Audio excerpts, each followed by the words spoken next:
Bagaimana mungkin Pak Jokowi dipersalahkan sebagai satu-satunya pihak yang menyebabkan pelemahan dalam isu pemberantasan korupsi di Indonesia, Bang? Oke. Pertama kita bicara soal KPK misalnya.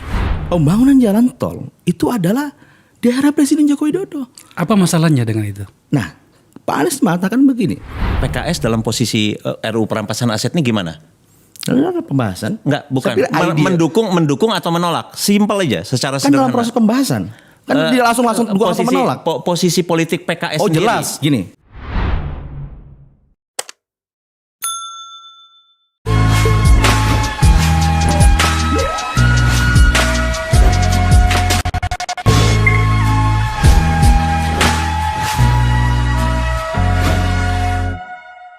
Kita maju selangkah yuk. Kita menuju masa depan, termasuk dalam hal perilaku politik kita. Sudah terlalu lama ruang publik kita diisi dengan pertengkaran antar politisi yang mengatasnamakan partai masing-masing atau kepentingan politik masing-masing dengan hal-hal yang jauh dari sesuatu yang bisa kita simpan di dalam alam bawah sadar kita untuk kemudian itu menjadi bahan bakar untuk menuju masa depan. Kali ini Akbar Faisal Unsensor akan membahas sesuatu yang saya yakin tidak populer. Dan kami sudah menyiapkan diri untuk tidak ditonton banyak seperti episode-episode yang lainnya. Sebab dalam sejarahnya memang dalam tayangan-tayangan bukan hanya di sini, kalau sudah mulai berat, apalagi ngajak berpikir itu penontonnya pasti sedikit. Mau apa lagi? Kita baru sampai di situ. Apa yang saya maksud adalah Partai Solidaritas Indonesia, kumpulan anak-anak muda, organisasi politik yang banyak diisi oleh anak-anak muda yang progresif, mengeluarkan sebuah istilah berikut dengan penjelasannya bernama Jokowisme. Apa itu Jokowisme? Apakah Jokowi telah dipersepsikan sebagai sebuah ide besar dalam kapasitasnya sebagai presiden dan telah melakukan banyak hal selama 10 tahun kekuasaannya? Kita tunggu penjelasan dari diskusi ini. Dan agar kemudian menarik pembicaraannya, dan memang karena istilah itu didebat oleh beberapa partai. Hadir pula juru bicara Partai Keadilan Sejahtera, PKS. Seharusnya telah hadir juga dari Partai Demokrat. Karena gugatan itu sebenarnya awalnya muncul dari Partai Demokrat. Tapi 1 jam yang lalu tidak bisa lagi dikontak orang yang ditunjuk atau yang menyatakan bersedia hadir di sini mengatasnamakan atau mewakili Demokrat.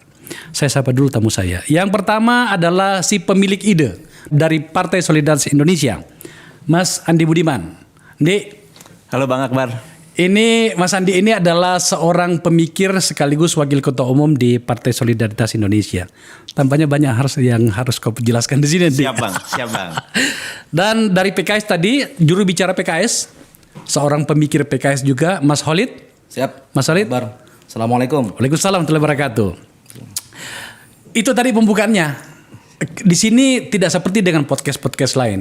Tiba-tiba kalau podcast lain itu kan, ayo kita ketemu lagi, ayo bagaimana kabarnya loh? Apaan gitu loh, nggak ada pengantarnya gitu kan? Ada pengantarnya dulu supaya kemudian publik itu bisa mengikuti logika apa yang kita bangun dari diskusi ini. Seperti itu tadi, judulnya adalah Jokowisme. Mirip tajuk rencana ya. Oke, sebelum kita diskusi, kita tampilkan dulu data kita. Nah, ini penyebab dari topik kali ini.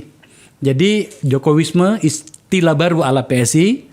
Ada Mas Andi Budiman, sampai saya baca tulisannya detail, tulisannya Mas Andi soal itu. Kemudian Giring juga ketua umum PSI mengungkapkan bahwa Jokowi sudah menjadi ide besar. Tampaknya kita semakin masuk ke dalam inti pembicaraan kita. Selanjutnya, datanglah gugatan-gugatan kritikan menilik arti Jokowisme istilah baru buatan PSI tapi berujung tuai kritik. Biasalah. Di ujung sana dikatakan Jokowisme PSI disentil elit Demokrat dan PKS. Indonesia yang maju utangnya katanya itu. Kita tanya nantinya. Ini 3 pernyataan dan gugatan dari 3 partai. dalam hal ini Demokrat, Nasdem, dan PKS. Ndilala tampaknya ini dari kubunya calon presiden Anies Baswedan semua nih. Demokrat nilai gagasan Jokowisme oleh PSI undang polemik. Sebenarnya sih memang harus dipolemikan kalau ada gagasan, kan seharusnya seperti itu gitu kan. Kenapa kita takut misalnya dengan polemik itu. Kemudian dari Nasdem kita juga sudah mengundangnya tapi ternyata tidak bersedia hadir di sini. Jokowisme ala PSI tidak sehat untuk demokrasi. Pada bagian ini saya sebenarnya sebagai pemilik acara di sini agak kaget sebab seharusnya kan Nasdem mengamini ini sebab 9 tahun bersama dengan Jokowi di dalam kekuasaan kan gitu ya. Nah, terakhirnya tidak. PKS malah anggap PSI gaungkan Jokowisme berlebihan dan bahaya. Kata bahayanya ini yang kemudian saya pengen tahu sampai di mana. Itu pengantarnya teman-teman sekalian. Saya ke Andi dulu. Sebenarnya Jokowisme itu apa? Apa yang ingin Anda sampaikan dan tawarkan kepada publik politik kita menyangkut dengan ide itu? Pertama, kami ingin membangun satu benchmark ya Bang. Satu mistar ukur baru kepemimpinan. Kami pikir ini adalah satu isu penting. Kita menghadapi tahun pemilu 2024. Publik itu harus punya mistar ukur. Patokannya apa? Kalau kita bicara tentang leadership dalam tingkat nasional, dalam hal ini seorang presiden. Dan bagi PSI, Pak Jokowi ini adalah representasi dari kepemimpinan terbaik yang pernah dimiliki Indonesia, bahkan sejak kemerdekaan. Wow. Ini pandangan kami ya, karena kami merasa betul bahwa Pak Jokowi ini banyak merepresentasikan apa yang kami percaya sebagai Indonesian Dreams, Bang. Bayangkan ya. Indonesian Dreams itu adalah artinya kalau Anda boleh berasal dari kalangan apapun, Anda bisa saja orang biasa-biasa saja, tapi kalau Anda bisa belajar dengan keras, bekerja dengan keras, Anda bisa menjadi apa yang Anda inginkan. Itulah Indonesian Dreams, mimpi Indonesia. Dan itu terrepresentasi melalui Pak Jokowi. Seorang yang biasa-biasa saja, lahir dari keluarga biasa-biasa saja, bahkan kalau kita dengar cerita atau kisah hidupnya, beliau itu mengalami masa kecil yang tidak mudah untuk terus bisa sekolah dan belajar ya. Tapi kemudian bisa tumbuh menjadi seorang presiden dan kemudian membangun Indonesia dengan cara yang menakjubkan. Nah, kita akan masuk ke dalam apa itu Jokowisme dalam perspektif ini. Jokowisme adalah satu gaya kepemimpinan, bisa juga dibilang ada beberapa juga sudah mulai menyebut dengan satu pendekatan ekonomi yang dilakukan oleh Jokowi dalam konteks ini di dalam membangun Indonesia yang sejahtera. Indonesia yang sejahtera dan disegani oleh dunia. Saya ingin mengutip apa yang disebut oleh Henry Kissinger, ada 4 kriteria bagi seorang pemimpinan. Henry Kissinger menulis mengenai leadership tahun lalu. Ini buku yang sangat bagus mengenai kepemimpinan politik. Dia menyebut paling tidak ada 4 ya. Pemimpin yang bagus itu dia punya visi, dia punya strategi menjalankan visi itu, dia punya keberanian dan karakter dan nyali untuk menjalankan itu. Dan ini adalah kualitas yang kita lihat pada sosok Pak Jokowi. Dia punya visi tentang kesejahteraan Indonesia. Bahwa Indonesia itu bisa sejahtera kalau misalnya tidak ada hambatan secara geografis bagi masyarakat untuk berhubungan satu sama lain. Dan ini kebetulan juga diamini oleh duet pemenang Nobel tahun 2019 di bidang ekonomi, yaitu Abhijit Banerjee dan Esther Duflo, yang menyebut bahwa untuk negara sebesar Indonesia, hambatan terbesar bagi kemajuan atau pengentasan kemiskinan itu adalah karena persoalan geografi yang terpisah-pisah, tidak ada interkonektivitas.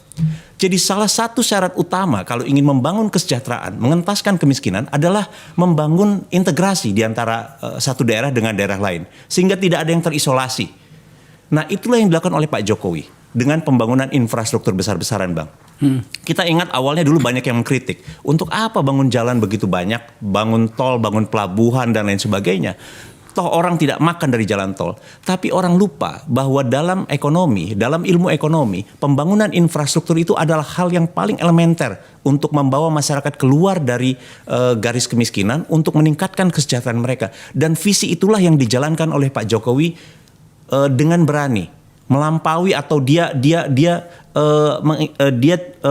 meskipun ada banyak kritik, ada banyak orang yang nyinyir, tapi dia tetap menjalankan itu karena dia yakin bahwa ini adalah sesuatu yang penting bagi rakyat, bagi orang kebanyakan, terutama di daerah-daerah terpencil. Nah, Misalnya kita lihat dari segi kepemimpinan lainnya, bagaimana Pak Jokowi itu misalnya di dalam membangun itu memperhatikan bahwa bukan hanya meningkatkan kesejahteraan, tapi juga soal keadilan, Bang. Visi melalui pembangunan infrastruktur ini kita lihat bahwa bagaimana dia membangun infrastruktur dengan begitu masif di Indonesia Timur. Tidak hanya di Jawa maksudnya. Tidak hanya di Jawa. Itu memperlihatkan satu visi bahwa pembangunan itu tidak boleh lagi Jawa sentris. Ini harus kita apresiasi. Bang Akbar yang berasal dari Sulawesi pasti sering banyak mendengar dari saudara-saudara bagaimana pembangunan jalan tol dan lain sebagainya punya dampak besar bagi kehidupan masyarakat di sana. Visi lain misalnya, hilirisasi. Apa yang dikembangkan oleh Pak Jokowi dengan membangun satu basis industri nasional dengan melarang ekspor biji mentah nikel misalnya. Sekarang sudah punya dampak ekonomi dengan munculnya industri yang berbasis nikel tadi di Indonesia bagian timur. Jadi inilah yang disebut visi, Bang. Bagaimana seorang pemimpin melalui sebuah visi yang begitu clear tentang bagaimana cara mengatasi kemiskinan atau membawa masyarakat semakin sejahtera dan adil pada sisi lain pada aspek pembangunan Indonesia Barat dengan Indonesia Timur. Itulah yang kami pandang sebagai satu ide yang disebut sebagai Jokowisme. Satu gagasan, satu ide besar tentang Indonesia yang sejahtera, Indonesia yang adil, dan Indonesia yang membanggakan. Termasuk banyak orang di dunia. Jadi seperti yang saya tulis di dalam artikel saya, dulu orang itu Anda menulis di Kompas ya? Iya, saya menulis di Kompas tentang itu. Ya. Orang banyak tadinya nggak menganggap Indonesia itu penting. Ada jokes di majalah The Economist yang menyebut bahwa Indonesia was the biggest invisible object on earth katanya. Jadi ini nggak pernah dilihat orang Indonesia ini. Iya, gini Andi.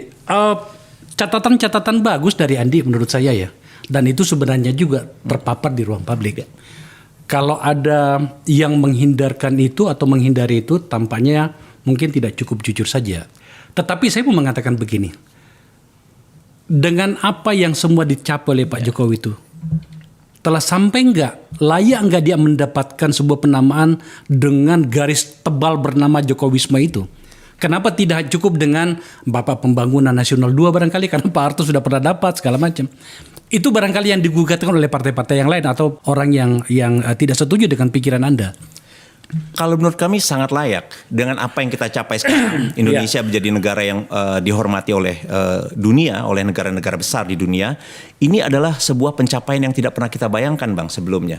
Dan untuk prestasi ini saya pikir Jokowisme itu layak dilekatkan kepada Jokowi. Karena sekali lagi ini bukan hanya sekedar tentang Jokowi, tapi kita ingin mencoba mendefinisikan satu model kemajuan yang dibangun visinya oleh seorang presiden bernama Jokowi. Jadi ini bukan sekedar Jokowi, tapi kita ingin membangun satu definisi baru tentang kepemimpinan yang betul-betul memang membawa atau pro rakyat. Dan kebetulan saja kali ini ternyata itu melekat pada diri Pak Jokowi. Betul, karena ini yang paling otentik, Bang. Semua orang bisa bicara mereka pro rakyat, peduli pada rakyat.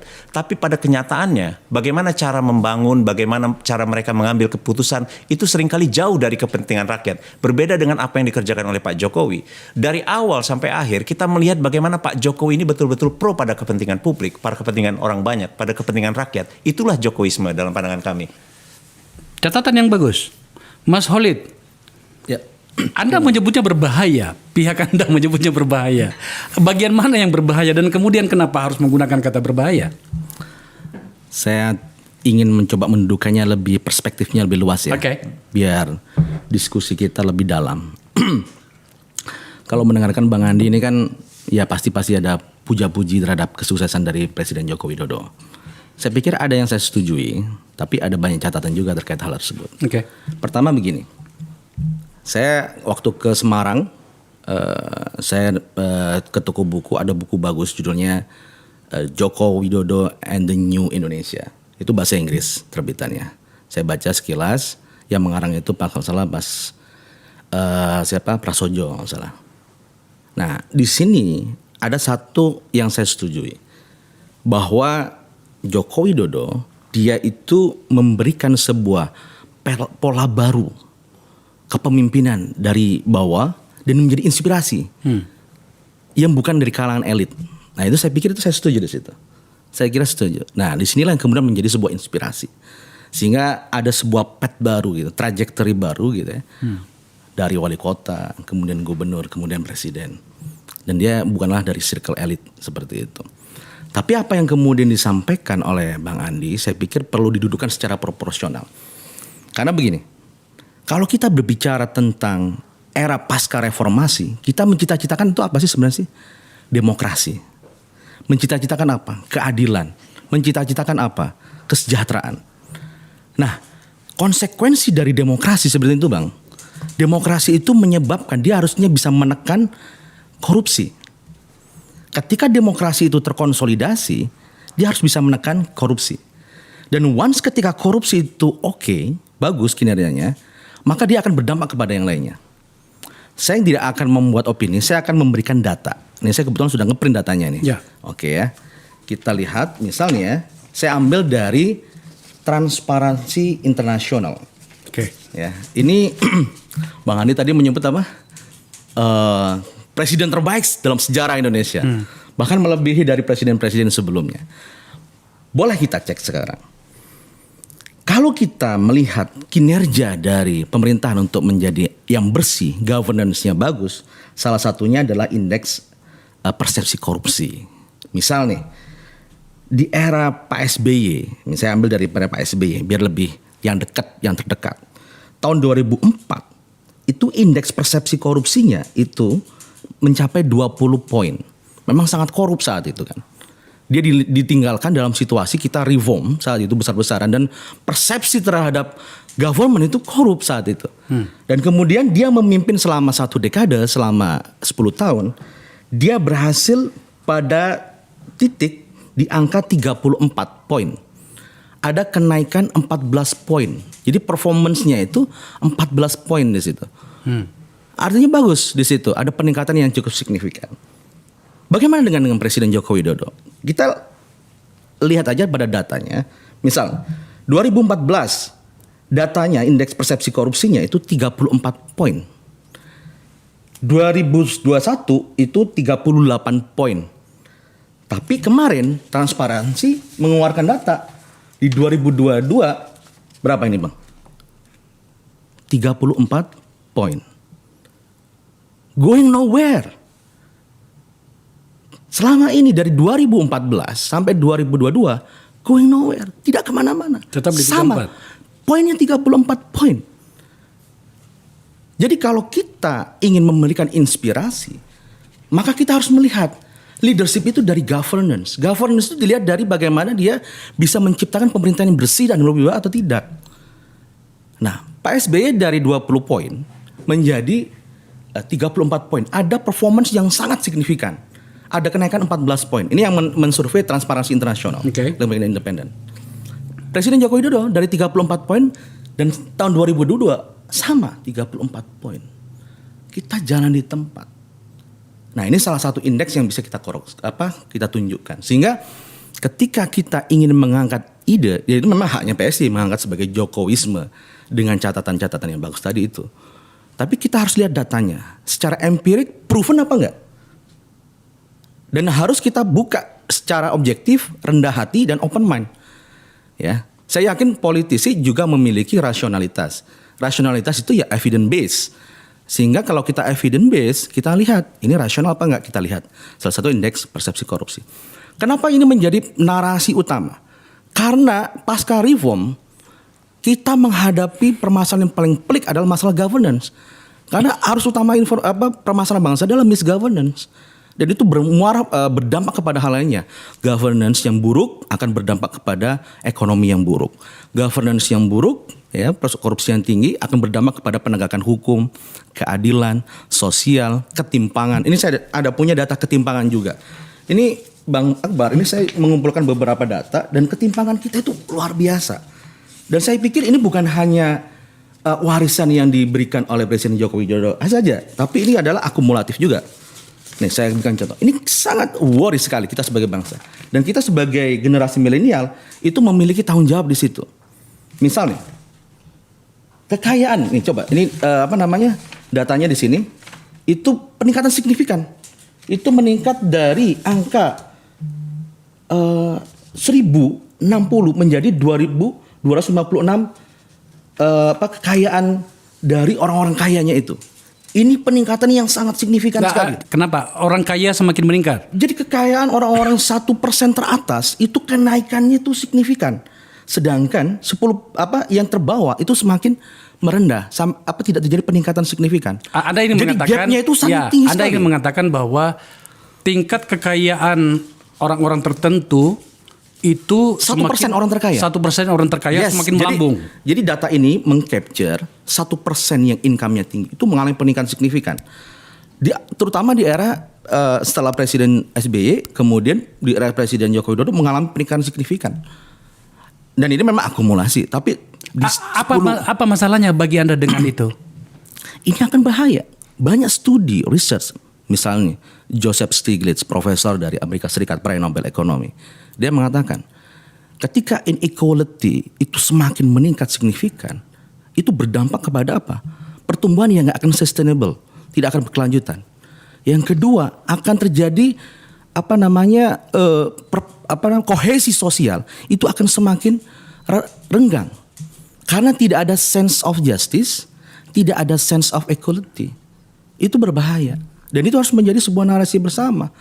Itu kalau kita bicara keadilan, kita harus melihat bagaimanakah distribusi aset, distribusi income. Tadi bicara wilayah juga sama, which is good. Apa yang dilakukan dengan adanya penyebaran itu. Nah itu ketimpangan. Masalah infrastruktur yang kemarin terjadi perdebatan dengan Pak Anies Baswedan menyampaikan pidato terkait infrastruktur jalan ya. Nah, Pak Anies mengutip data yang ada di kata data. Ini saya ambilkan dari kata data, mengutip dari data BPS. Jadi ini data penambahan jalan di era Pak SBY dan Presiden Joko Widodo. Yang mana memang sekitar 60% pembangunan jalan tol itu adalah di era Presiden Joko Widodo. Apa masalahnya dengan itu? Nah, Pak Anies mengatakan begini. Kalau pembangunan lebih banyak kepada pembangunan yang payment system yang berbayar, siapa yang bisa menikmati itu lebih banyak? Orang yang punya ability to pay, kemampuan membayar, yang mempunyai income lebih. Artinya itu adalah tidak inklusif, tidak untuk semua. Nah, kita ingin menghadirkan keadilan, maka infrastruktur yang harus dibangun adalah infrastruktur yang jalan yang tidak berbayar. Artinya Anda memprotes kenapa jalan tol yang berbayar itu lebih banyak dibangun memang oleh di masa Pak Jokowi dibanding SBY. Nah, itu Anda menginginkan sebenarnya jalan-jalan itu jangan berbayar gitu ya. Jadi kalau kita saya sepakat dengan beliau. Ya. Infrastruktur penting, tapi infrastruktur yang harus diprioritaskan adalah yang inklusif. Yang kedua, infrastruktur yang mempunyai apa yang disebut dengan multiplier effect. Bagaimana kalau kemudian ternyata data itu kurang lengkap, karena saya juga membacanya. Ya. Kalau dimasukkan jalan desa yang dibangun Pak Jokowi itu yang sampai 300.000 kilometer, apa jawaban Anda? Kalau jalan desa itu tidak berbayar. Itu adalah amanat dari undang-undang kan, masuk dalam. Apa bedanya? Apa bedanya? Tidakkah juga jalan yang non desa itu juga itu diatur dalam undang-undang juga bernama dana infrastruktur? Kan ini kan bicara tentang jalan nasional. Ada jalan itu adalah fungsi dari pemerintah pusat, ada fungsi dari pemerintah provinsi, ada fungsi dari pemerintah kabupaten kota. Tidak, sebelum saya pindah ke Mas Andi, tampaknya perdebatannya itu tidak seperti itu. Yang diperdebatkan adalah jumlah panjang jalan. Tadi kan yang Anda menggugat, yang menurut saya juga bisa diperdebatkan. Ya. Jalan tol lebih banyak dibangun oleh Pak Jokowi. Soal bagaimana kita memandang jalan dalam konteks masa depan itu lain lagi kajiannya gitu ya. Tetapi saya tanya ulang, bagaimana kalau ternyata kalau berdasarkan pada statistik seperti ini, masa Pak Jokowi itu kalau nggak salah sekitar 300.000 jalan desa. Itu tidak perlu dimasukkan dalam pembahasan ini. Nah, ini kan tadi kita berpikir terkait otoritas pemerintah pusat. Oke. Ya. Jadi apa yang dikritikkan tadi, poinnya adalah yang menjadi otoritas dan fungsi dari pemerintah pusat. Dan kemudian data ini diambil. Kan dia bilang ini salah nih datanya. Enggak, beliau memiliki data di sini.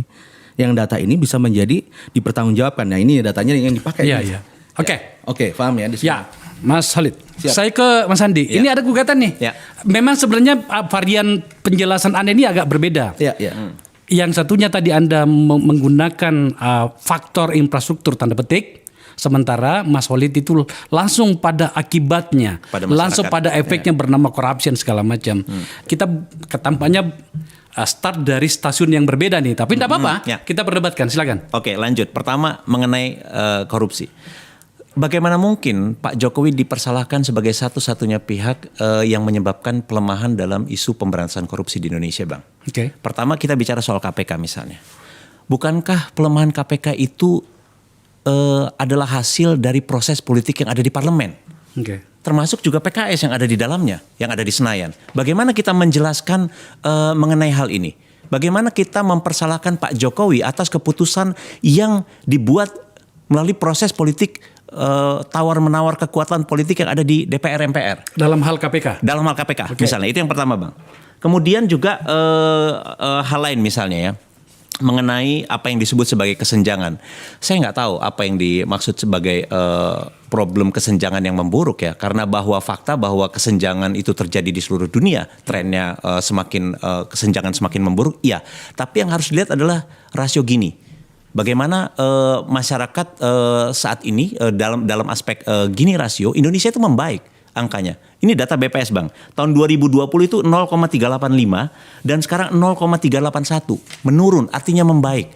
Trennya membaik. Jadi kita tidak bisa mengklaim bahwa kesenjangan memburuk, padahal faktanya kalau kita menggunakan Gini rasio yang jelas-jelas adalah satu indikator yang banyak dipakai untuk memperlihatkan soal isu kesenjangan ini justru memperlihatkan statistiknya bahwa kita membaik. Jadi sekali lagi apa yang disebut sebagai penurunan oleh Mas Khalid tadi, ini justru saya tanya balik, penurunan yang mana?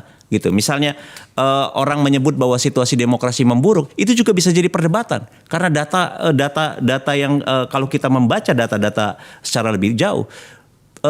Hal bahwa pertama di dunia ini memang semua tren demokrasi itu memburuk. Itu fakta. Amerika memburuk. Bagaimana mungkin orang seperti Trump misalnya bisa terpilih di Amerika? Itu adalah indikator paling jelas bahwa bahkan di negara kampiun demokrasi. Iya, kampiun demokrasi terjadi penurunan demokrasi atau di tempat-tempat lainnya. Nah, kemudian kalau kita lihat misalnya, ini saya ambil data di Economist Intelligence Unit ya, EIU, yang menyebut bahwa misalnya dari 5 indikator yang dipakai untuk mengukur demokrasi. Yang pertama proses pemilu dan pluralisme politik. Indonesia itu skornya 7,92, Bang. Sementara rata-rata dunia 5,63. Kita jauh di atas dunia dari proses pemilu dan pluralisme. Kemudian fungsi pemerintahan. Fungsi pemerintahan itu kita 7,86. Dunia itu rata-rata 4,64. Kemudian partisipasi politik. Indonesia itu 7,22. Sementara rata-rata dunia itu adalah 5,39. Kebebasan sipil kita punya 6,18, sementara dunia itu 5,37. Dan terakhir budaya politik, Bang. Budaya politik kita itu turun 4,38 di bawah rata-rata dunia yang 5,38. Tapi coba lihat apa yang dimaksud dengan budaya politik. Yang dimaksud dengan budaya politik dalam aspek ini adalah karena ada banyak masyarakat, ada banyak kekuatan-kekuatan sipil yang menggunakan isu-isu yang sebetulnya tidak relevan dengan demokrasi, yang justru menghambat munculnya budaya politik demokrasi yang sehat, termasuk juga politik identitas. Itulah yang menyebabkan skor kita sangat rendah dalam soal budaya politik, bukan disebabkan oleh pemerintah dalam konteks ini. Jadi ini adalah salah satu cermin, salah satu cara bagaimana kita bisa melihat data dengan lebih fair. Jadi nggak bisa kita bilang bahwa ini menurun, itu menurun. Mari kita lihat datanya secara lebih detail, secara lebih fair, kemudian kita melakukan penilaian. Jadi kalau misalnya tadi Mas Khalid bilang katanya penegakan korupsi memburuk pada aspek apa dan siapa yang bertanggung jawab pertanyaannya. Okay. Kalau misalnya DPR yang mengambil keputusan mengenai apa yang kita persepsikan sebagai pelemahan KPK, apa yang memburuk dalam soal kesenjangan kalau ternyata rasio Gini kita membaik? Atau bagaimana kita menyebut demokrasi kita memburuk bahwa ya di seluruh dunia trennya menurun. Kita juga mungkin mengalami penurunan, tapi kita jauh lebih baik dari negara lain. Dan salah satu aspek yang membuat skor demokrasi kita turun adalah karena adanya budaya politik. Aktor-aktor yang pakai isu politik identitas, Bang. Oke, Mas Khalid. Ya, jadi kalau kita melihat pemimpin itu, jadi Jim Collins itu pernah mengatakan pemimpin yang hebat, once ketika ada keberhasilan, dia akan menisbatkan keberhasilan itu kepada tim, kepada organisasi. Tapi ketika ada kesalahan, kejelekan, dia akan menisbatkan yes, I'm take responsibility. Gitu. Nah, ini saya melihat Pak Andi juga harus lebih fair bahwasanya ketika ada keberhasilan itu dinisbatkan sebagai Jokowisme gitu kan. Tapi kemudian ketika tidak ada performance dengan indeks persepsi korupsi yang tidak ada kemana-mana, going nowhere, maka itu didistribusikan atau bahkan mencari kambing hitam. Saya pikir itu belum mature dalam berpolitik. Saya Dan ini satu harus pertanyaan boleh nggak Bang? dan ini yang harus yang harus ditegakkan. Sebentar saya terus dulu ya. Jadi itu yang pertama. Jadi kalau kita melihat masalah katakanlah indeks demokrasi, kita lihat nih sesuatu yang fenomenal. Misalnya Undang-Undang Cipta Kerja, PKS menolak di situ Undang-Undang Cipta Kerja. Apakah ada proses deliberatif?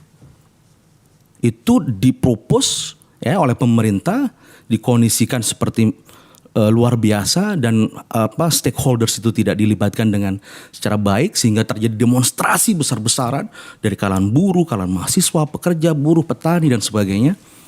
Tapi dipaksakan, bahkan undang-undangnya pasalnya berubah-ubah, halamannya berubah-ubah dan Tidakkah sebagainya. PKS ada di parlemen tentang itu? Kita menolak di situ. Kita mengkritisi dari awal sampai akhir, kita kritisi ini tidak tepat, ini tidak tepat, ini tidak tepat dan sebagainya. Ya, sampai pada akhir keputusan kan itu dipaksa dengan menggarap dengan secara maraton pada waktu PKS COVID. setuju atau akhirnya gimana? Menolak. Tetap sampai akhir? Menolak sampai akhir. Menolak sampai akhir dengan tegas. Kita lihat di saat itu ada aksi besar-besaran di seluruh Indonesia. Apakah itu merupakan cerminan dari demokrasi yang membaik? Tidak. Ini ada legacy yang tidak tepat, tidak baik untuk bangsa ini. Kemudian bagaimana membangun undang-undang IKN dengan begitu sangat cepat sekali. Dan ini juga tidak bagus. Saya baca naskah akademiknya sangat-sangat tidak eligible untuk kita baca gitu. Karena sangat dibuat sangat salah-salah. Mas Andi, tampaknya Anda mendapat gugatan yang banyak dari PKS. Sebab pada bagian dijelaskan Mas Holid tadi itu tampaknya bagi mereka kira-kira kesimpulannya Pak Jokowi tidak layak untuk mendapatkan sebuah penamaan isme bernama Jokowisme itu tadi. Apa penjelasannya? Mari kita masuk kembali ke soal pemberantasan korupsi ya. Jadi justru saya ingin bertanya posisinya. Beberapa waktu yang lalu Presiden itu mengirimkan draft naskah rancangan undang-undang perampasan aset kepada DPR dengan notifikasi untuk segera dibahas oleh DPR. Harus segera dibahas. Nah, pertanyaan pertama, PKS dalam posisi RUU perampasan aset ini gimana? Ada pembahasan? Enggak, bukan. Mendukung atau menolak. Simpel aja secara kan sederhana. dalam proses pembahasan. Kan dia langsung dukung atau menolak. Posisi politik PKS sendiri. Jelas. Gini, PKS dalam ADART-nya itu memiliki jati diri PKS sebagai partai yang bersih, peduli dan profesional. Dalam RUU perampasan aset, pertanyaan saya sederhana, apakah PKS setuju RUU perampasan aset atau tidak? Bang Andi ini memang mungkin Bang Akbar mungkin yang sudah lama pernah di DPR ya. Ada proses, ada berjenjang di situ. Oke. Enggak langsung ditolak, kan enggak begitu. Tadi ada pembahasan. Saya ambil alih, saya wakili pertanyaan itu. Kalau kemudian itu nantinya masuk pada tahapan pembahasan dan tampaknya kan memang sudah sampai di DPR ya, sudah dikirim oleh Presiden. Sikap awalnya PKS kira-kira apa Mas Holid menyangkut dengan undang-undang perampasan aset itu? Saya pikir gini, konsep perampasan aset ini merupakan terobosan dalam hukum ya. Terobosan dalam hukum. Karena kalau kita menerapkan perampasan aset itu akan menjadi deterrence. Deterrence itu yang memberi efek getar kepada perilaku korupsi itu sendiri. Saya kira which is good. Idenya bagus gitu. Sedangkan kita kan kalau membahas undang-undang ya, saya juga lama membantu di DPR mendrafting dan kemudian membaca undang-undang itu pasal by pasal ini kan yang detail ini harus kita bahas karena ya disitulah kadang-kadang di beberapa pasal penting saya paham maksudnya kembali kali dulu. Nah, Entar dulu. Saya pengen tahu kenapa Anda masuk ke situ poin itu tadi kepada pertanyaan kepada Mas Holid. Apakah karena Anda ingin mencoba mendebat argumen soal korupsi itu tadi? Coba diberikan penjelasannya. Karena begini, kita tahu bahwa rancangan undang-undang perampasan aset ini adalah ide lama yang selama ini diabaikan, tidak dibahas oleh DPR, oleh Senayan, DPR RI. Jadi justru saya ingin mempertanyakan partai-partai yang ada di Senayan, termasuk PKS, kenapa selama ini ide yang begitu baik, yang menurut kami di PSI merupakan akan menjadi game changer yang akan menghidupkan kembali harapan bagi pemberantasan korupsi, kenapa tidak disahkan sejak dulu? Dan sekarang saya ingin menanyakan itu, ketika Presiden mengirimkan itu kepada parlemen, posisi PKS di mana? Sesederhana itu, Bang. Apakah bisa dibalik ini tetap enggan membahas seperti sebelumnya atau bagaimana? Ya, bisa dibalik dulu Mas Ali, supaya penonton kita nggak bingung ya. Oke. Saya coba buatkan rule-nya dulu. Dan atau jalan supaya memahaminya bahwa mereka memunculkan Jokowisme. Anda menolak. Bahkan dengan satu kata berbahaya. Oke. Anda menggunakan persepsi tentang korupsi itu sebagai material untuk membantah itu tadi. Pihak PSI dalam hal ini Mas Andi Budiman mencoba men-challenge Anda soal satu poin yang bisa dipakai untuk menekan korupsi itu bernama Undang-Undang Perampasan Aset yang draftnya sudah dikirim ke DPR. Dia bertanya kepada Anda, berbicara tentang korupsi mungkin Anda benar mau tidak atau tidak, tetapi dia mengatakan ini ada satu draft undang-undang, kenapa tidak dibahas oleh DPR di mana di situ ada PKS. Itu logikanya, Mas. Yes, Dan paham, saya mau paham. tambahkan sedikit bahwa ya jelek-jelek begini kan aku tahulah sedikit tentang DPR kan gitu ya. Iya kan? Ya. Memang aku dengar memang draft ini dihindari. Ya kan? Dan kenapa sampai Andi tadi bertanya soal itu, karena aku memahami juga psikologi dari harapan dan gugatan itu. Saya kembalikan ke Anda. So, kalau begitu sebenarnya korupsi itu bisa diperbaiki indeksnya seandainya ada niat baik kita semuanya, terutama teman-teman yang ada di DPR untuk ikut serta mengatasi apa yang kemudian menjadi gugatan Anda kan. Tapi ternyata tidak. Apa yang ingin Anda sampaikan? Pertama, kita topiknya bukan PKSisme kan ini, Jokowisme kan. Oke. Kita akan balikan lagi kepada tema diskusi kita hari ini, Jokowisme. Sebenarnya itu bisa ditanyakan kembali kepada Mas Andi sebagai yang mengagung-agungkan Jokowisme. Hal yang sangat mudah, ya, hal yang sangat mudah bagi presiden. Apa itu? Untuk mengkondisikan RUU itu, karena koalisi ada di sana semua. PKS ini cuma 8% Pak di DPR. Kita minoritas, oposisi sendirian. Kita nolak Undang-Undang Cipta Kerja sendirian. Kita nolak IKN juga sendirian. Tapi kan, jadi kenapa itu dibebankan ke kita? Begini, enggak. Menurut Misal saya nih, gini. Bang Akbar, contoh nih. Ntar dulu. Saya tentu saja punya sedikit jawaban menyangkut ini. Iya. Dulu kan saya pernah di Hanura dulu. Cuma 16 ekor bro di sana.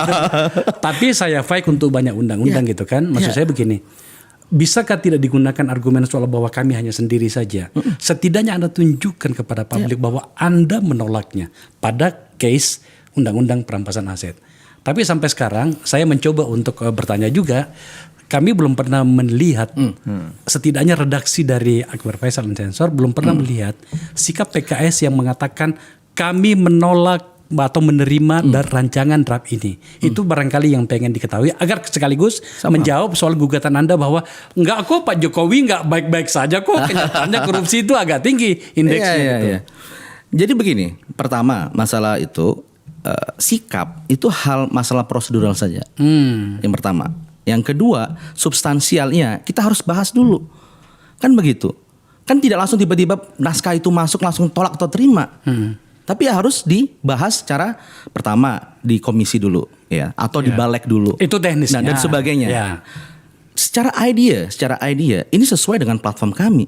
Oke. Secara idea itu Ada jawabannya tuh? sudah sesuai dengan platform kami. Sesuai dengan platform, tapi kan pertanyaan saya nggak susah bang, simple aja. Nah, kita tahu semangat rancangan sekarang undang-undang ini apa. Ini kan jawabnya mudah. Ya kami mendukung, Ya. atau kami menolak, atau kami lihat-lihat dulu. Nah. Itu kan bisa dijelaskan dengan cara yang sangat sederhana. Teman-teman, Ini kenapa masih ragu-ragu? soal ini saya akan buatkan Oke. lagi satu episode bagi Anda boleh, gitu kan. boleh. Saya kembali ke laptop. Kembali ke soal Jokowisme. Saya ingin menggali tentang ide dari PSI yang menggaungkan Jokowisme itu sebagai sebuah penghargaan pada apa pencapaian-pencapaian Pak Jokowi, tapi Anda menggunakan kata berbahaya. Bahayanya di bagian mana sebenarnya? Gini loh, kita juga perlu menyampaikan sikap kita sebagai politisi kepada para penonton kita agar kemudian jangan sampai narasi yang berkembang atau terlontar di ruang publik itu begitu mudah dilontarkan tanpa kita pahami apa maksudnya. Nah, saya pengen tahu berbahayanya di mana. Tidakkah pencapaian Jokowi itu telah diakui oleh banyak orang yang kemudian membuat teman-teman di PSI ini begitu kagum dan mengelontarkan itu? Bahayanya di mana sebuah pencapaian, Mas Olid? Bahayanya karena resultnya, impactnya, legacy yang diberikan itu tidak sesuai dengan faktual yang ada, apa yang disampaikan oleh dari Pak Anda yang Andi. mengatakan PSI berbohong. Itu yang harus kita koreksi bersama. Oke, setiap pemimpin itu memiliki sebuah kebijakan yang bagus, ya, tapi di era Presiden Joko Widodo, kalau kita tracing secara detail gitu, itu tidak tepat untuk kemudian menjadi sebuah standar baru, sebuah leadership, tidak gitu. Dan ini yang harus kita secara fair kita harus kritisi. Saya tidak mencoba membela PSI loh ya, atau ide ini. Karena ya. begini, kalau tapi isu begini itu loh Mas lebih Solid. jauh. Tidakkah memang banyak pengakuan menyangkut soal itu? Contohnya yang mana? Pengakuannya apa? Anda bisa melihat kalau Pak Jokowi berada pada forum-forum internasional misalnya gitu ya. Saya ulangi loh, saya tidak sedang membela ya. Oke. Pertanyaan saya itu begini sebenarnya. Kenapa kemudian komunitas politik, saya tidak hanya berbicara tentang PKS loh ya. Partai-partai lain juga terutama yang berbeda platform politiknya atau berbeda sikap politik dengan presiden, itu tampaknya tidak ada pengakuan sama sekali tentang apa yang telah dilakukan. Tidakkah itu juga nggak bagus bagi apa namanya PKS mendukung sikapnya Presiden Jokowi dalam hal pembelaan terhadap Palestina. Luar biasa beliau. itu kan isunya Ya, PKS itu. Itu luar biasa, bukan hanya isu PKS, itu isu bangsa Indonesia. Iya. Saya yakin PSI juga mendukung kemerdekaan Palestina. Nah, jangan sampai kemudian Ya, Anda two-state solution. Gini, jangan sampai kemudian Anda bersama dengan Pak Jokowi atau membela Pak Jokowi hanya gara-gara itu sesuai dengan keinginan Anda. Itu nggak bagus juga loh. Loh, bukan sesuai dengan keinginan Anda, Bang Faisal. Kita kan ada platform gitu kan. Ada platform. Selain kebijakan. Palestina apa lagi yang lain? Nggak ada. Banyak, masalah infrastruktur juga banyak. Beliau membangun waduk, kita oke, bagus. Bandungan, oke. Infrastruktur oke. Mas Andi itu ternyata diakui itu. Iya. Wah, kalau makanya Anda menanya secara fair kan, menanya fair kan. Ya kita memiliki ada beberapa kinerja yang oke gitu. Tapi bagaimana dengan penegakan hukum? Oke. Bagaimanakah dengan keadilan ekonomi? Bagaimana masalah lingkungan? Bagaimana masalah ya banyak hal demokrasi? Ini yang kemudian kita harus kritiki dengan fair. Dan kemudian objektif. Anda merasa bahwa Masalah Jokowisme itu internasional. tidak cukup layak untuk itu. Ya, belum. Ini jadi sederhana ya, sederhana Bang. Kalau kita ngelihat kenapa Jokowisme ini layak dan pantas ya. Bahkan majalah sekelas The Economist, ini majalah paling dihormati di kalangan para pengambil keputusan dan pemimpin dunia. Ini editorialnya Bang, bulan November tahun 2002 menyebut Why Indonesia Matter. Kenapa Indonesia penting? Dan secara spesifik bahwa pencapaian Indonesia itu adalah hasil dari kerja seorang presiden yang namanya Jokowi. Apa susahnya bagi kita di dalam yang merasakan sendiri bagaimana Pak Jokowi ini bekerja dengan keras untuk mensejahterakan rakyat, untuk mengakui itu. Kalau misalnya PSI kemudian mengapresiasi apa yang dikerjakan Pak Jokowi, kita mendefinisikan apa itu kerja-kerja Pak Jokowi melalui yang kami sebut sebagai Jokowisme, apa yang salah dengan itu? Bukankah itu kita akan mencoba membangun bukankah itu sebuah cara bagi kita untuk mendefinisikan tentang bagaimana kekuasaan harusnya bekerja untuk rakyat? Bukankah itu cara kita untuk membangun satu benchmark di mana kita akan bisa melihat atau mengukur para pemimpin berikutnya? Mereka ada di mana? Jadi ini kan paling gampang. Cara paling gampang untuk mengajak masyarakat atau publik untuk terlibat dalam proses politik ini adalah dengan melemparkan satu standar.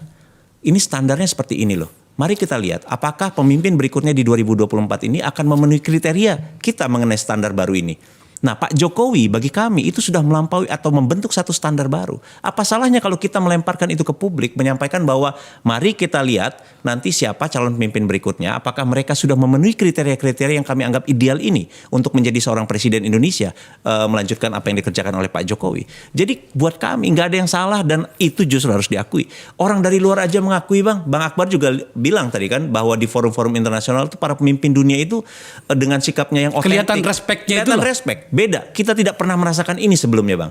Media-media luar juga kalau menulis Indonesia sekarang dengan sikap yang lebih respect. Karena saya kebetulan punya background wartawan, saya sering baca bagaimana media luar memberitakan Indonesia. Kalau dulu media luar tuh hanya memberitakan kita kalau ada bencana alam atau konflik sektarian Bang. Tapi begitu era sejak 2014 ini, saya merasa bangga. Kalau saya baca liputan internasional tuh, kita sudah disebut menjadi satu negara yang semakin penting di dunia. Nah, apa salahnya buat kita? Why Indonesia Matter? Why Indonesia Matter kata The Economist. Mas, ini sebenarnya Saya mau komen. Ini sebenarnya bagus lah sebenarnya Oke. gitu kan. Menurut saya tampaknya PSI mengajak kita untuk punya modul atau model bahkan dalam menilai sebuah fase pemerintahan.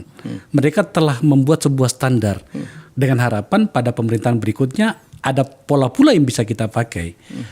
Kenapa Anda begitu sulit untuk memberikan permakluman seperti itu? Pertama begini, tadi bicara tentang internasional ya. Saya juga pernah diwawancara di Economist. Saya yang diwawancara salah satu narasumbernya. Itu salah satu liputan khusus di Economist itu adalah menyoroti terkait kampanye radikalisme dan sebagainya sebagai tools untuk oposisi membungkam oposisi. Itu bisa dicek nanti di salah satu terbitan di Economist. Iya. Jadi wawancara banyak, terutama teman-teman kita di KPK yang mendapatkan perlakuan yang diskriminatif terkait tes wawasan kebangsaan. Artinya yang disampaikan oleh Bang Andi ya itu bukan hanya pujian atau apresiasi, kritik keras dari The Economist, majalah internasional juga cukup luar biasa. Masalah internasional misalnya, kita akan dudukkan masalahnya ya. Di era Presiden SBY, beliau itu membuat apa namanya disebut dengan Bali Demokrasi Forum. Nah, dan itu mengundang para pemimpin-pemimpin dunia untuk memberikan democratic values. Kemudian memberikan nilai namanya Islam moderat. Itu memberikan sebuah apa namanya foreign policy yang luar biasa. Dan itu menjadi sebuah tarik-tarik sendiri buat Indonesia. Nah, sekarang di era saat ini ketika great power antara Tiongkok dengan USA itu sedang berkompetisi. Nah, ini kemudian kita diuji ASEAN ini seperti apa? Misal nih, apakah Indonesia sebagai de facto leader di ASEAN itu bisa memberikan resolusi konflik di Myanmar, di Rohingya? Dan banyak pakar-pakar hubungan internasional yang mengkritisi bagaimana leadership dari Indonesia dalam mengatasi situasi krisis di kawasan. Masalah human rights, masalah penghapusan ethnic cleansing dan sebagainya. Itu dipertanyakan. Bagaimana terkait Uighur misalnya. Itu juga foreign policy kita, sikap politik luar negeri kita juga masih banyak dipertanyakan. Padahal laporan sudah keluar, dari UN sudah keluar, ya, aktivis-aktivis human rights internasional juga sudah keluar. Bagaimana foreign policy kita? Artinya kita harus juga melihat. Contoh ini ada seorang mantan menteri luar negeri dalam sebuah seminar mengatakan begini. Ketika Amerika Serikat membentuk fakta aliansi dengan Inggris, dengan Australia yang disebut dengan AUKUS, Indonesia tidak diberikan notif. Apa message-nya? Itu menjadi harus penting juga. Menurut Kenapa? Anda apa notisnya? Ya, kalau menurut sang mantan menteri luar negeri itu mengatakan, ya Indonesia tidak dalam radar kepentingan players yang begitu sangat penting. Anda tampaknya banyak concern terhadap apa yang terjadi di peristiwa di luar ya. Nah, gini, karena beliau mengungkap masalah yang luar ya. Saya kebetulan juga background saya ada hubungan internasional juga. Okay. Ya, jadi saya mengikuti bagaimana tension antara great power yang ada di kawasan. Once ketika fakta atau aliansi itu dibentuk dan sedangkan ada backyardnya, battlefieldnya itu ada di ASEAN, maka ASEAN menjadi matters. Siapa pemimpin di ASEAN? Indonesia. Dan bagaimana leadership Indonesia di ASEAN ketika ini terjadi? Ini yang harus kita lihat. Kemudian bagaimana masalah Indo-Pasifik? Apakah kita sudah bisa mengelit di situ dan sebagainya? Oke, saya ingin menanggapi ya Bang ya. Perlu ada concern di sana. Politik luar negeri Indonesia itu mencerminkan satu sikap di dalam membela kepentingan nasional. Pertama itu yang harus dilihat. Bahwa sikap politik kita di dalam melihat atau mengambil keputusan atau mengambil posisi di dalam hubungan internasional itu adalah cermin dari kepentingan nasional. Itu yang kita lihat di era Pak Jokowi ini. Jadi ketika pemimpin di dalam konteks hubungan internasional, dia harus mengambil suatu sikap di mana dia membela kepentingan yang lebih besar, yaitu kepentingan negaranya, kepentingan nasionalnya. Itulah yang dilakukan oleh Pak Jokowi. Misalnya dalam kasus atau dalam isu-isu yang sifatnya pertahanan, kadang-kadang Indonesia agak leaning ke US, ke blok barat dan lain sebagainya. Tapi dalam soal perdagangan, kita kadang-kadang agak ke Tiongkok karena kita tahu bahwa Tiongkok adalah kekuatan baru ekonomi dunia. Itu yang harus kita lihat, bahwa yang dilakukan oleh Pak Jokowi ini adalah dalam rangka membela kepentingan nasional kita. Dan memang itulah mandat seorang presiden. Kita memilih Pak Jokowi bukan untuk membela kepentingan masyarakat di luar negeri, tapi untuk membela kepentingan kita, masyarakat Indonesia. Disitulah esensi dari leadership. Esensi dari seorang presiden bukan membela kepentingan negara lain. Ya itulah yang kita dapat dari Pak Jokowi. Ini mendasar nih, silakan. Kalau bicara protecting citizen, itu memang sudah tugas dari sebuah negara. Tapi ingat, founding fathers kita mendirikan bangsa ini, pertama adalah melindungi segenap tumpah darah Indonesia, mensejahterakan umum, mencerdaskan bangsa. Dan yang keempat adalah kenapa Indonesia itu harus lahir? Karena dia harus menjaga ketertiban dunia. Jadi founding fathers kita bukan hanya protecting the citizens, bukan hanya mungkin skala prioritasnya Mas Khalid. Oh iya, tetap itu. Anda kan pasti.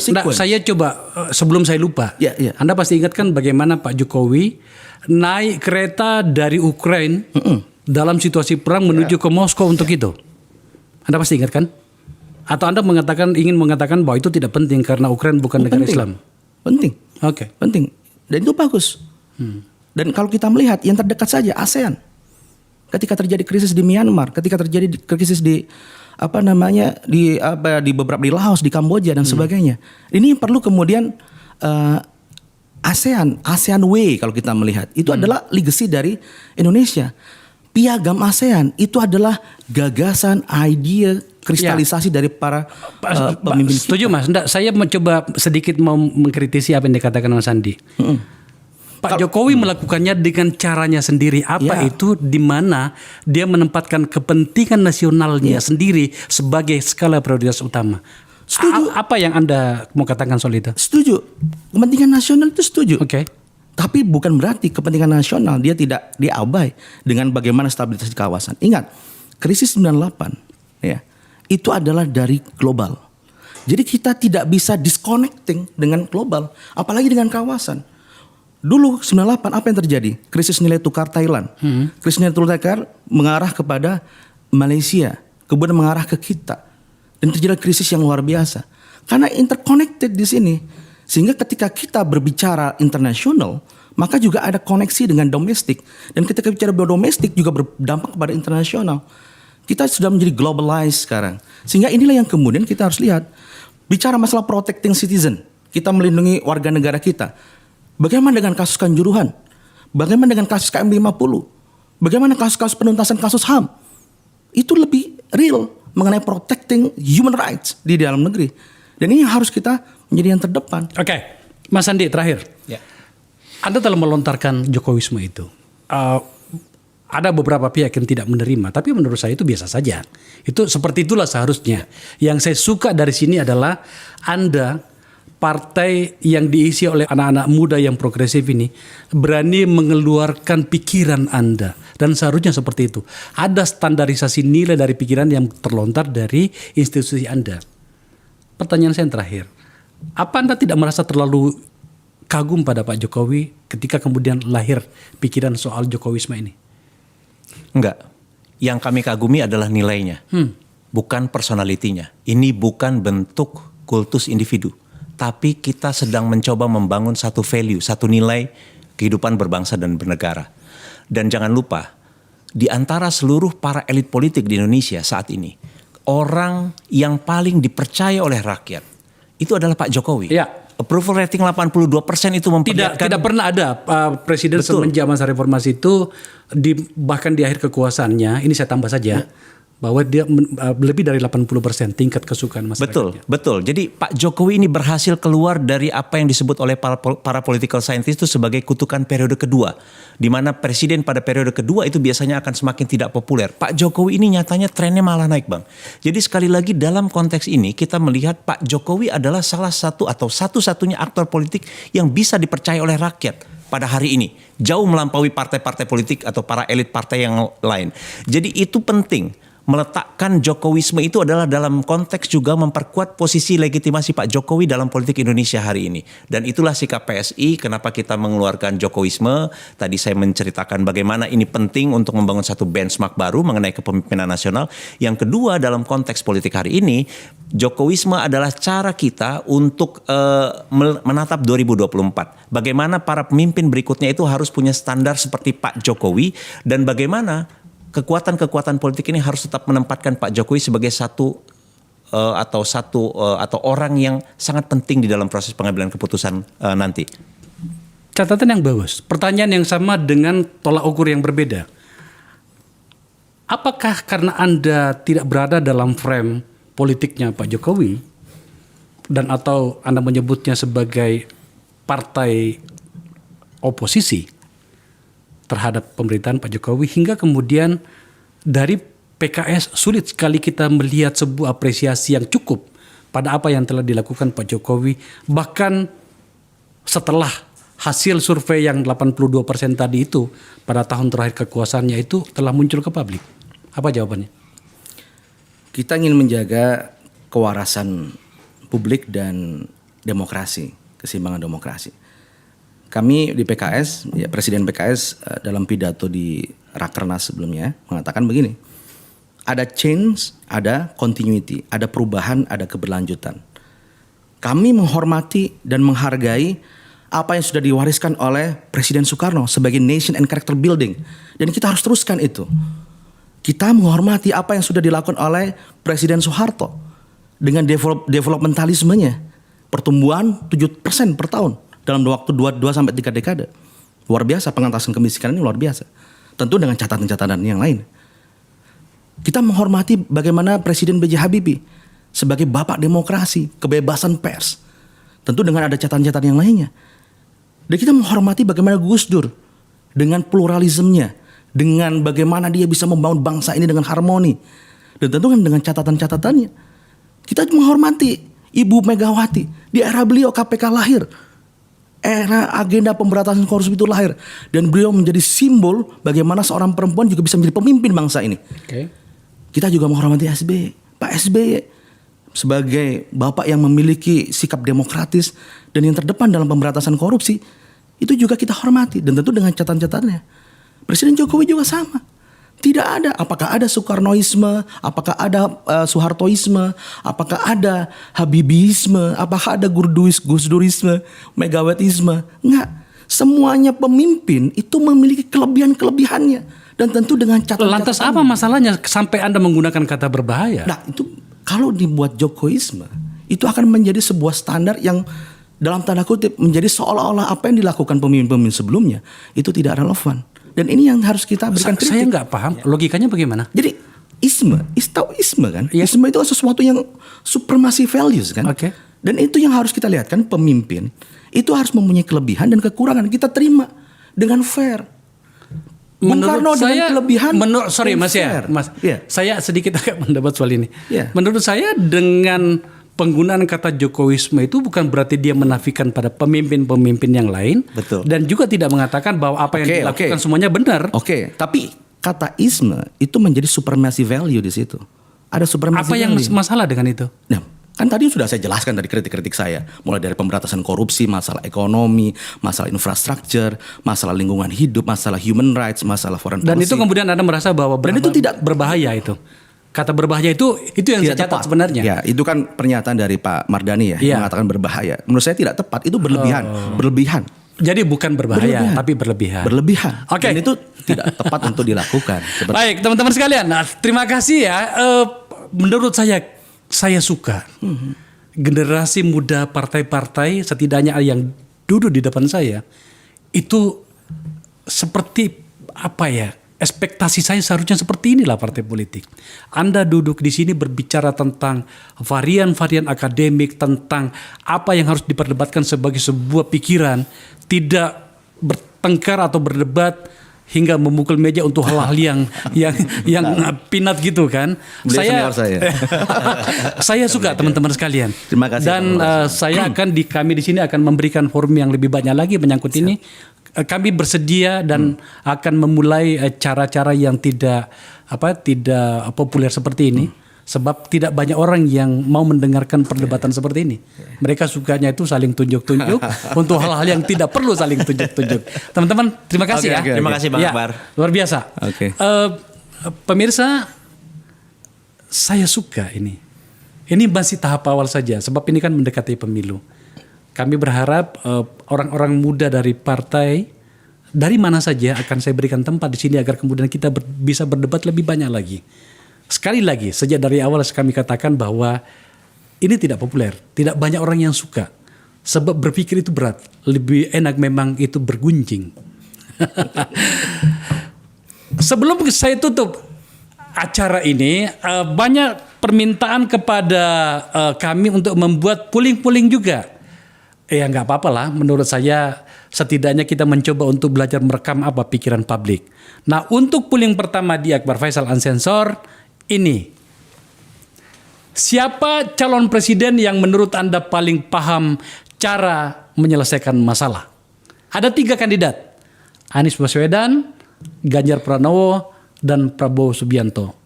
Kenapa sampai kami memilih 3 ini? Sebab 3 nama inilah yang tampaknya akan running sebagai calon presiden. Pertanyaan ini penting pula sejalan dengan topik yang kami pilih tadi, agar kemudian kita mulai mencari dan mengidentifikasi tentang siapa orang yang bisa bekerja dan siapa yang tidak.